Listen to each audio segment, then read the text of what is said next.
Good afternoon. My name is Brad Geyer, and I'm here with the Former Feds Group Freedom Foundation, FormerFedsGroup.org. With me is Cece Blakeman from American Granddaughter. Our videos can be found sometimes at grandfraud.com when the protocols are not cracking down on us, and also on Rumble and on BitChute. With us is Jose, who has his own story to tell regarding the devastating ravages of remdesivir. Do not, under any conditions, let them give you or your loved one remdesivir. If you have a remdesivir story you would like to share with us, please send an email to FDA Death Protocol at FormerFedsGroup.org. Tell all your friends, make sure they know, do not ever let the hospital give you remdesivir. Jose, welcome today. Thank you for being with us. Oh, thanks for having me. What what uh what prompted you to give us a call and tell us about your story? Well, I've been, I lost my father um, this past Saturday, January 15th, a year ago. This Saturday was his year anniversary, 2021. He passed in 2021 of um, of January, and in January, yeah, January 15th. And then so this Saturday was just his anniversary, and I had this just I didn't know about remdesivir at the time. Um, uh, I had no idea of the side effects.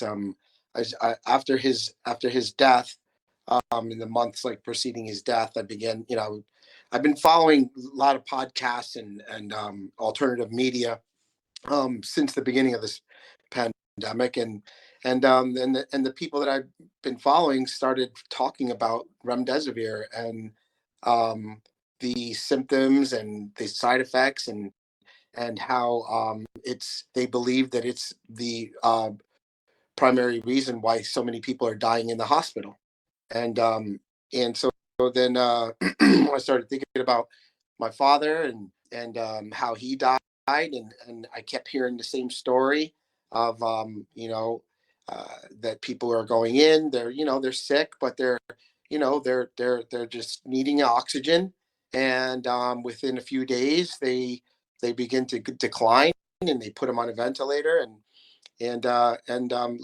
long story short, I started looking into more and more into remdesivir, and eventually I got his. I didn't know if they had given him remdesivir. I didn't remember all the communication that was done for my father or with my father's healthcare providers, the nurse and the doctor was all done through the phone. So I didn't remember if they had given him remdesivir. I don't recall them saying they were going to give it to him at all. I still don't to this day.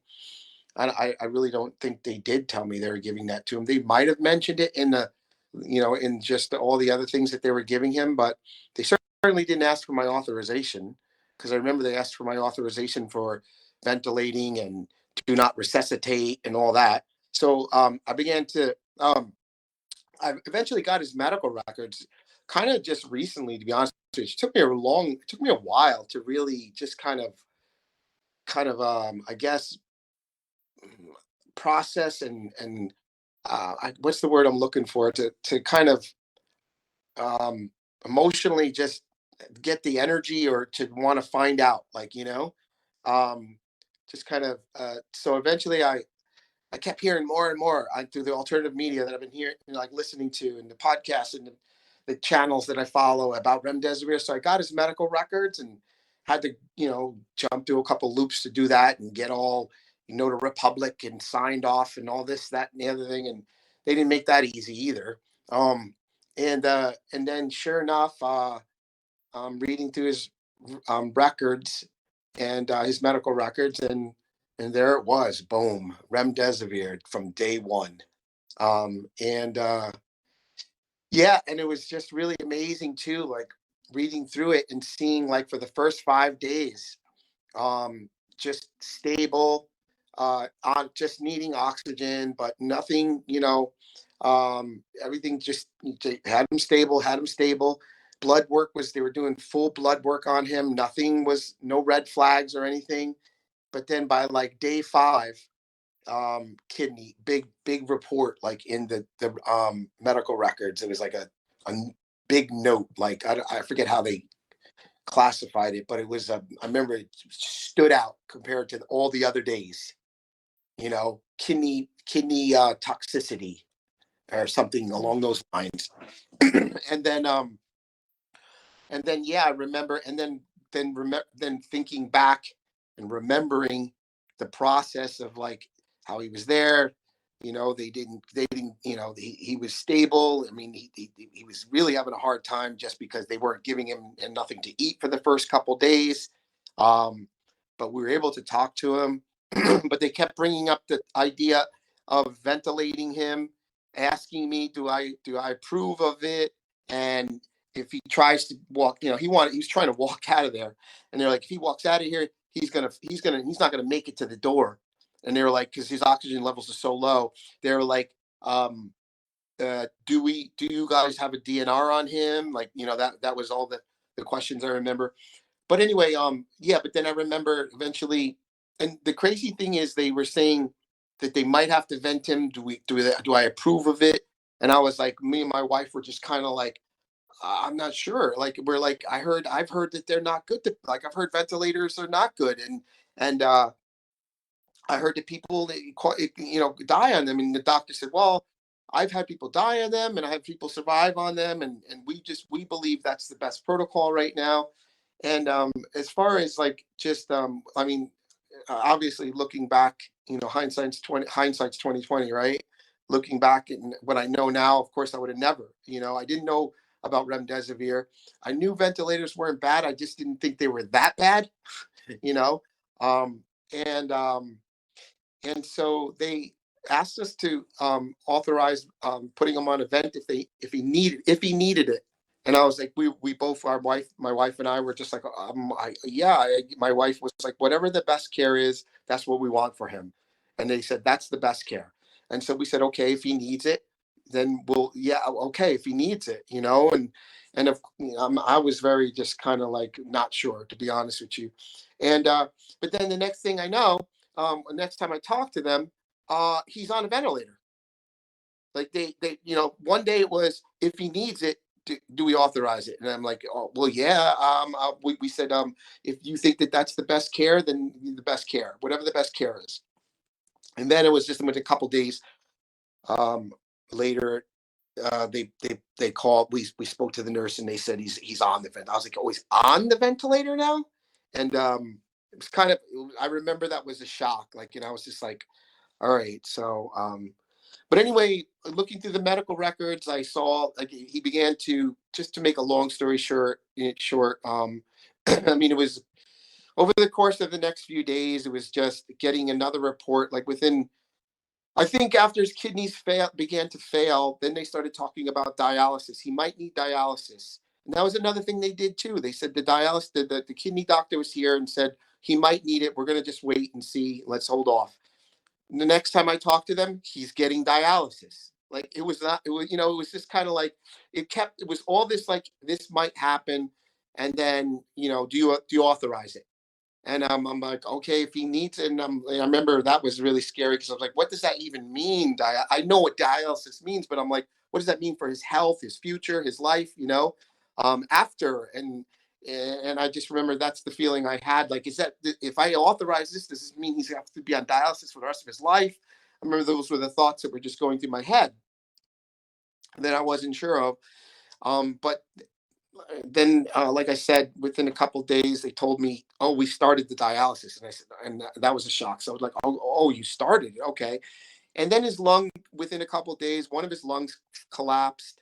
And then it was just every 2 to 3 days, something tragic was happening.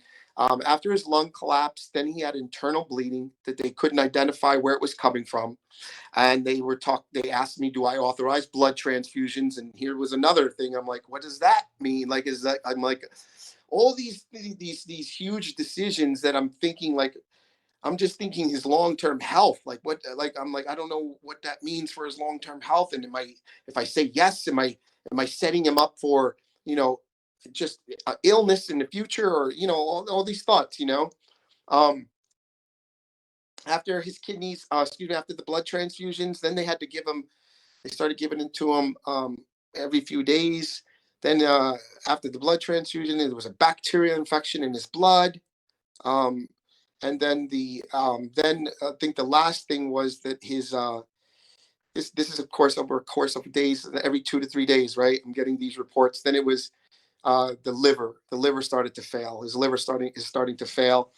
Um, and then at that point he was just not getting better. And that was the other thing too, that the other thing that really I remember too, was the paralytic drug they were telling us that he's on has long-term side effects after a certain time period. And he brain damage, that's what they said, that he could have brain damage already because he was on it for, like, he was kind of past the threshold of where um that the potential for brain damage was greatly increased. And so we decided to take him off the ventilator, and we planned it for, like, because the kidney dialysis was getting to need, the need was so frequent. I just remember at the end they were like, well, do you authorize us another kidney dialysis, because if we don't, he'll be dead by like the end of the week or something like that. And I'm like, well, yeah, I mean, I said, I have, he has daughters that want to come see him, and want to. And so we planned to take him off the ventilator on, it was a Friday. And so, and, yeah, and I mean, I guess, like what I was telling you before, if this could help anyone, I mean, I was explaining to you before that one of the things is that was one of the most difficult things through the whole experience was, like, the collateral damage that it caused, like, to my family, my wife in particular, who uh, has had a history, unfortunately, of severe depression with the psychotic episodes, um, and that whole time we had COVID as well while we were dealing with this. So we're home. We got COVID. We're sick. Um, After I got over COVID, um, we're dealing with my father, and we still kind of have to quarantine anyway. And so I was like, I began drinking. Like, I have to take responsibility. I was kind of just drinking my whatever away. And that added to a lot of stress to my wife, because she wasn't. We both weren't sleeping. Like, we were like pretty much up like every few hours throughout this whole time. The whole entire time. He was in hospital for 21 days, I think it was, and so so the do you, so I'm sorry. I'm just like, this is this is really hard to talk about the whole like kind of sort of like um collateral damage that it caused to my wife. I And understand, then but what I'll say We is that, understand. yeah, there's many, many, many people that when you said that, they said, yeah, right? I mean, alcohol, just taking the alcohol piece. I don't know what the statistics are, but I remember at some point I was seeing that. I mean, I noticed that all my friends are drinking more. I mean, like a lot more. And I think there's statistics that show it went up like a significant percentage. I know that people were, the point is, what we've been put through with this thing, and when people realize what we were put through, there's going to be no lingering shame in this at all. Any response that people had to this, given the track record and given the that these are all normal responses to human beings that are put into a stress position where the position continues for days and weeks and months and never lets up, and you're constantly barraged by, just information and communications and news, and just, going like this the whole time. Whatever the response was, I believe that history will show that it will be viewed as having been a totally normal response to the pressure and the stresses that that person was put under. So whatever that, and history will show that. Whatever you're willing to share or not share, that's up to you. Like I said, I've been there in stress and grief and pain. Alcohol numbs you, and those emotions are so hard and difficult to live with that anything that'll numb that, it's the survival thing, because I couldn't physically handle it all day. So I was drinking after my daughter died heavily too, because I couldn't handle not being numb. Yeah. So it is. Yeah, and I appreciate you sharing that. I just like, it's I don't want my it's like kind of it's difficult because I feel like I have to protect my wife, sort of, so to speak, like, as far as, like, it's not, and I have to take responsibility too. Like, I don't want it to be like, you know like what happened, like what led up, like what occurred, like on the day my father died. Um I just wanted to kind of make it clear that it was, that I realized after, like, after that I contributed to her sense of helplessness. My father's in the hospital. He's dying. She was very close to my father, and we both were, and she felt helpless. She shared this with me after, recently, actually, because this has been a very difficult. I mean, what happened to my wife? And maybe, it may be hard to understand, but for me, it's almost harder. It was almost harder to deal with.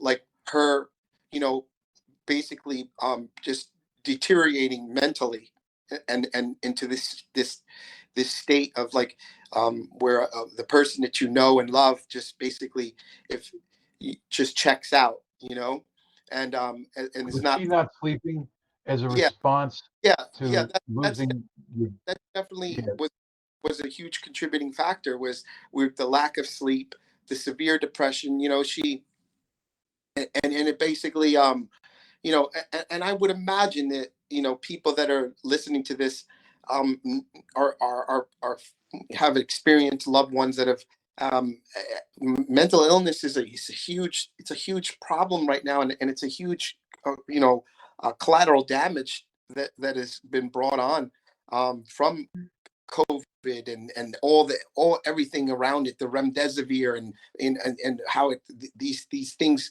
led have contributed to, creating suffering in people's lives in the form of mental illness, and that's basically, what was happening. My wife was just mentally breaking down, and then the day that my father, died, the day that we planned, everyone came to the house, to my sisters, and went to say their goodbyes to him through the window, the window, and in the hospital, and then, she, she just really just, it really just, just fell Yeah, apart, yeah, and just, and I mean, understand. yeah, it's really, she basically, I had to tell everybody to leave, because she was acting very bizarre, and it just becoming catatonic and staring into nowhere, unresponsive, and then eventually she walked, after everyone left. She wound up walking outside in the pouring rain in her socks, and just she had pants and a sweater on in the middle of January, in her socks, in pouring rain, in 11:30 at night and started just walking around the block. And yeah, and she began to run, and I chased her and um, tried to get her to come back into the house, and she wouldn't. And she was just gone at that point, like completely gone. Like she wasn't even like my wife was not there. It was just another, like mentally, she was just not the person.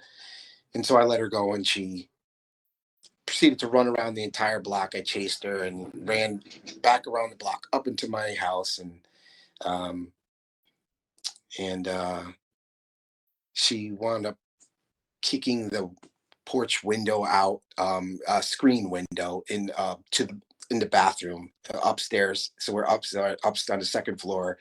She went out onto the porch, and now it's like I'm thinking she's gonna jump, and really just um I mean, she was just totally gone. I was just trying to convince her to come back, and I I grabbed her, and she slipped out of my hands, and I thought she fell off the roof like head first, backwards. I thought her sweater pulled off of her when I grabbed her, and and I thought she had I thought she was done. I thought I lost her. I thought she went like backwards head first, which she technically should have, like, but I really believe something supernatural. I believe an angel like saved her that day, because technically the way my roof was, the porch roof was pitched, it was raining, and she pulled backwards away from me towards the.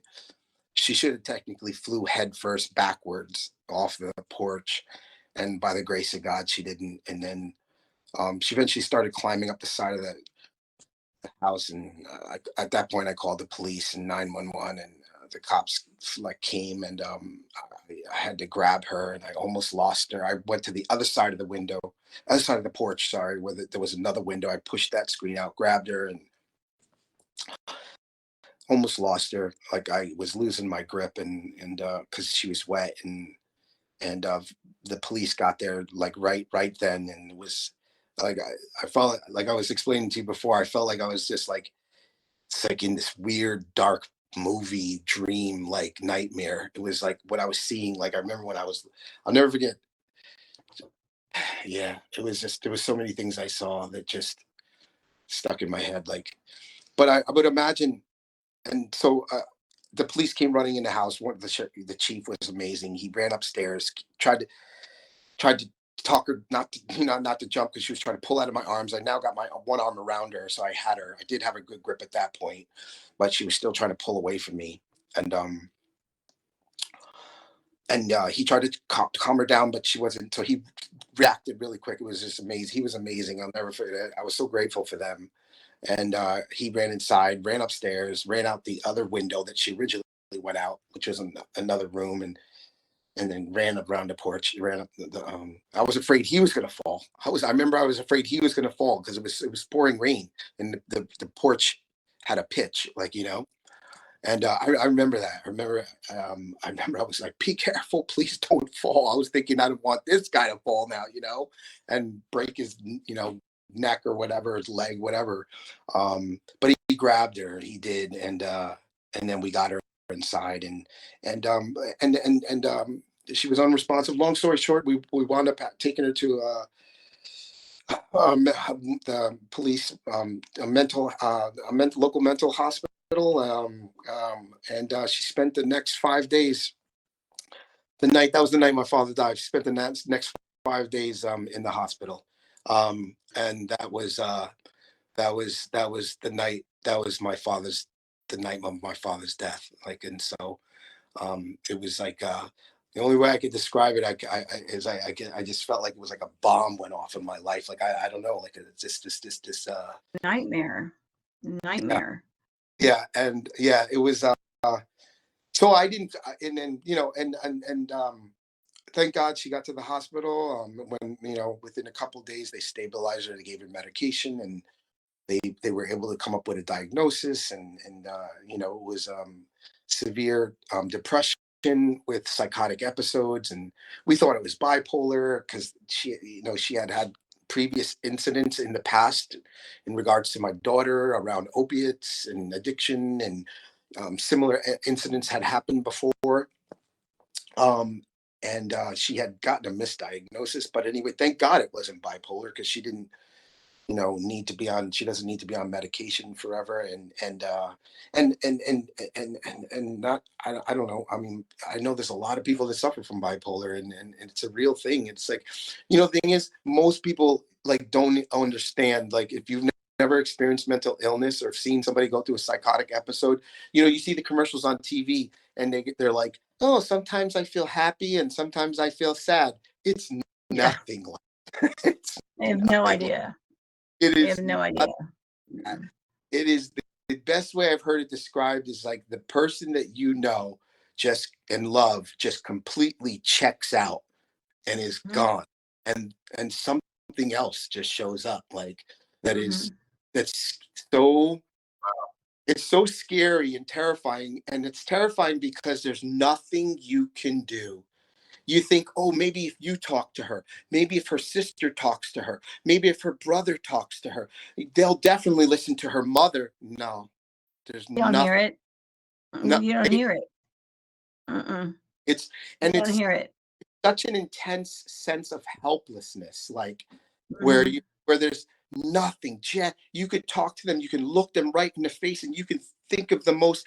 I'm saying to her, Jen, don't do this. My dad just died today. My dad, dad wouldn't want you to do this. Don't do this, Jen. Don't do this. And you'd think that would kind of maybe snap somebody out of it. No. And I think that so, for me, I mean, losing my father,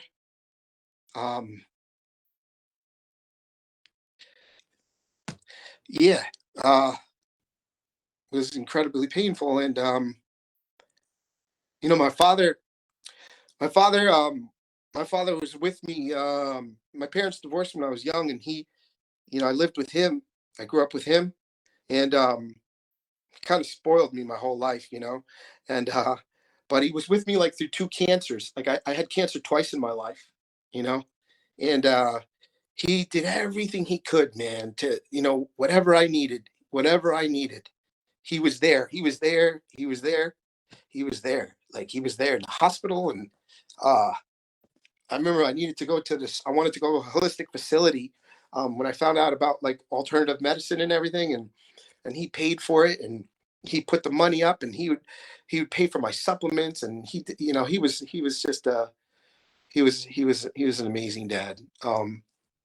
And but on top of that, like what happened to my wife, I don't know. I kind of,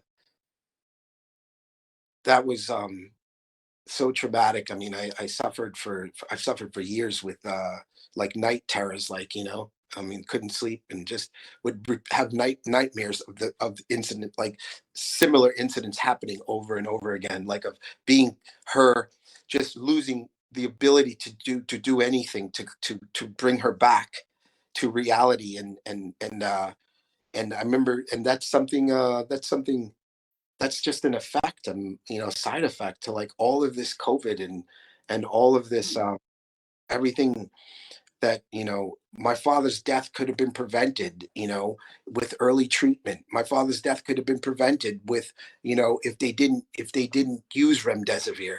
And then this would have never, my wife would have never had this, have gone through such tragedy and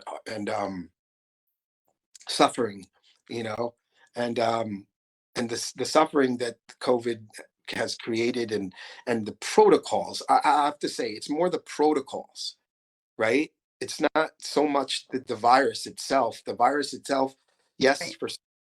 For certain people, it is it's deadly, but we all now know it has a less than 1% mortality rate. But it's the protocols that is really the evil, and the real killers. The real killer is the suppression of early treatment. My father may never have needed to even go to the hospital if he was on hydroxychloroquine and ivermectin as a prophylaxis. And then when they put him in the hospital, they should have never been giving him remdesivir. And then so this whole domino effect would have never happened in my life and in the lives of hundreds of millions of people now, right? Yes. Perfectly said. There's gonna be accountability. It's coming. It comes slower than we'd like, but it is coming. And it's coming like a massive steamroller. And my advice for anybody that was involved in this, you must come forward, disclose everything that you did, and get it out there. Seek contrition. We're working now in our organization to get an amnesty and leniency program pulled together. Because many of the physicians and nurses that were administering this deadly drug and imposing these unconscionable protocols that were actually approved by the Federal Drug Administration, CDC, it involved patient abuse where they were denied easy cures, where the people we work with, they're better in 24 to 48 hours. It's totally unacceptable and unconscionable. They knew they were doing it at the time. A lot of the research that came out, we'll have to do more podcasts on this, but the process we're now beginning to, because this is dawning on everybody what just happened, and now is going to come the hangover. And what I'll say to you is that as tragic as it is to lose your dad, your dad died for a reason, and we're getting ready to be able to be in a position to see the reason. And when people see how this happened and the sacrifice they made so we could get to the next level, and the next level is going to be accountability, and all the people that did this with these protocols and jacked up the system and corrupted the system, who are captured and controlled, will be held accountable. May God have mercy on their souls. That's all I can say. I believe that. I believe that. We'll get them. The good will to beat the evil. I just saw an article yesterday by Dr. Yeadon. I think he used to be the ex-CEO of Pfizer, I believe, but he wrote an article this past, it was January 18th. It's January 14th of this month, that he said more people have died from the protocols than they have of COVID. And I mean, he listed statistic after statistic after statistic. Well, that article was taken down quickly, but I caught it before. I was trying to look for it because I got it before they took it down. But I went down to my printer to pick it up, and I came back up, and there's a big red box on it that said this has been removed for misinformation. I mean, they're going to try everything, but we just have to keep on fighting, keep on talking. I mean, I'm going to send all these videos to the elected officials, every single social platform. I don't care. They can keep putting me in Facebook jail. I live there anyway. I'm going to keep posting it on my blog. The jail population there is awesome too, by the way. Yeah, I think that's where I met you, in Facebook jail. But any elected officials, hospitals, nurses, doctors, you have to see what you're doing to Americans, what you're doing to innocent people. And you have to stop, or you're complacent with it. And I think that there's enough goodness in people that the ones that aren't after the greed, the ones that are just following orders, will start seeing this and come forward. And we just have to make a movement of it. And we really, really appreciate you telling your painful story. I related to it more than you can ever imagine. And if you ever need to vent or talk about it, I understand mental illness. I understand grief. It is a terrible emotion, and you almost can't even explain it. It does such weird things to you. You know, people wouldn't even recognize me 20 years ago. I mean, I was checked out. But time heals. It'll never go away. But time and helping others is what I've found that's helped me. So I can't thank you enough for telling your story. It was very powerful, and I know it's going to make a difference. Thank you, and you know what? I really, honestly and truly hope that it does uh, encourage someone else to, you know, to not feel alone, right? To not feel alone, like like you feel so alone, like with certain things, like that are not like mental illness. It's not something. It's so hard to explain, like There's a stigma on it, and people think, oh, they put like a negative stigma on it when it's a natural response to a lot of things. When you're under an extreme amount of stress or an extreme amount of pain, that's how our body reacts. And it's not our fault, and it's not something we choose, and it shouldn't be stigmatized like it is. But yeah, you do. You feel very alone, and almost to the point of embarrassment sometimes.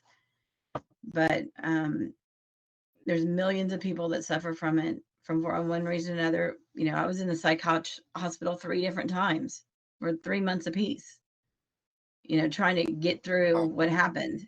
And I made it, and your wife will make it, and you'll make it, and we'll all be here talking about how we got him a year from now or 2 years from now.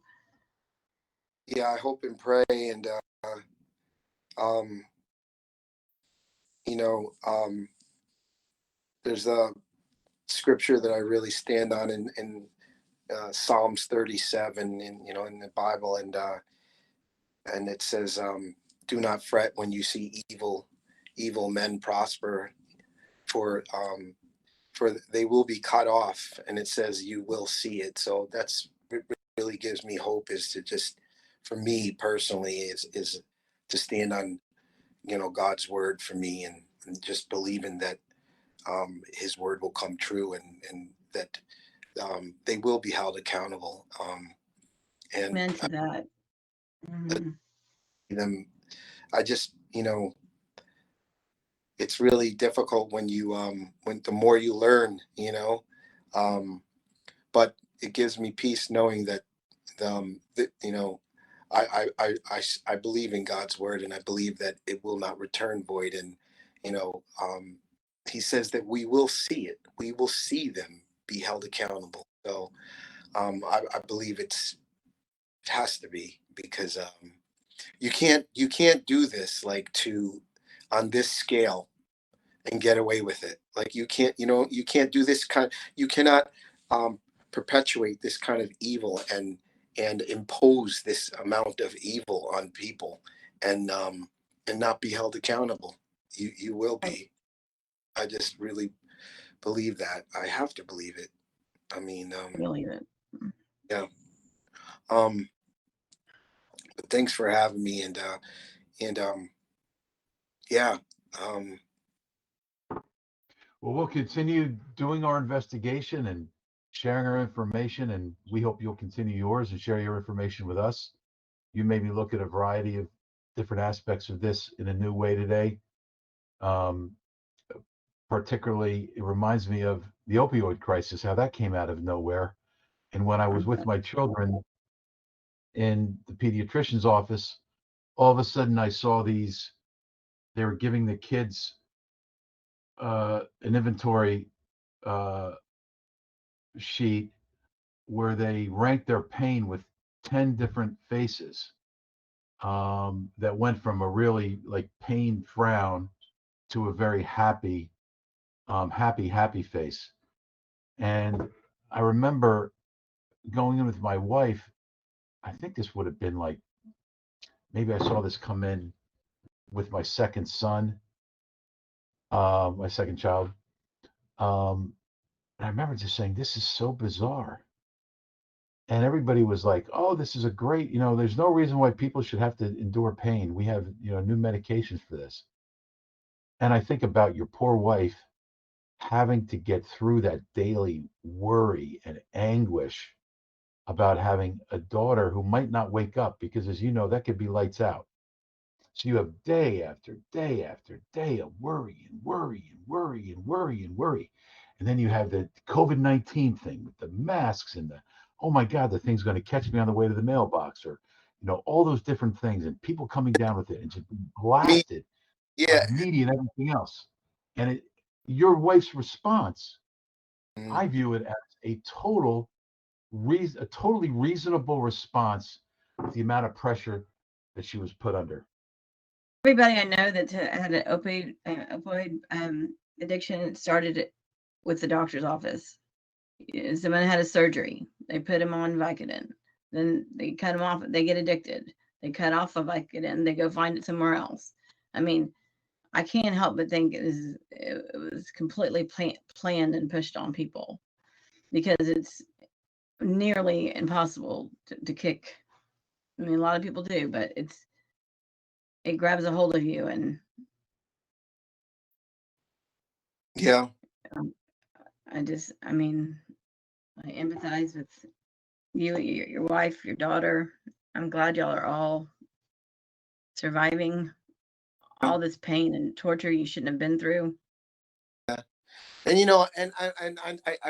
know I started to mention it before, but I just feel like I have to say this because, um, I didn't help either. I didn't help the situation either. Like with the drinking, like I that added to my wife's stress during the time, and because of the sense of helplessness with my father, there was nothing she could do to help him. He was in the hospital, and then she's seeing me now, and now in her mind, she's seeing me like, oh no, I can't. Now I'm losing him now too. Wait a minute, Jose, hold on one second. Hold on one second. Are you saying that you at all times were not a perfectly attentive husband? Honey, I found another one.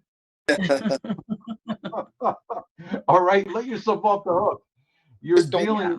you're dealing with this as best you could, man. We got dealt such a bad hand, and some of the people dealing that bad hand dealt it to us on purpose and with intent.